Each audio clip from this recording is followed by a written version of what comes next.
Lugadan ng sarong lalaki makalis na makasabit sa kable nin internet mantang sakay nin delivery truck sa Barangay del Carmen, Sangay, Camarines Sur, alas 4:30 nin hapon kasudma, Pebrero 25. Pigbisto ang biktima na si Richard Perez, residente kan Antonio Tigaon, parehong Banwaan. Basado sa impormasyon, gikan sa Legazpi City, ma-deliver ko tanin food pack sa Naga City ang nasabing bihikulo. Alagad pag-abot sa lugar kan aksidente, daisubot na reparo kan driver kan truck ang mga kable kan internet na nagresulta sa pagkaulog kan biktima asin kan mga sinapo kaining lugad.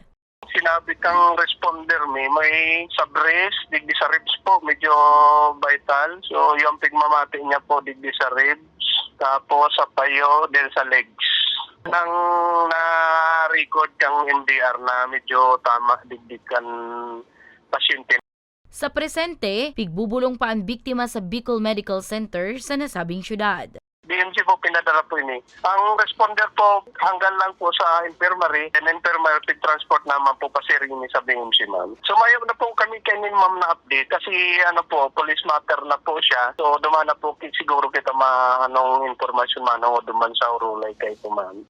Nangapodan man ang opisina kan MDRRMO Sangay sa mga naggagaramit kan dalan na mas maging alerto nga ni makaiwas sa peligro. Para sa mga baretang Tatak Bicol, Danica Garcia.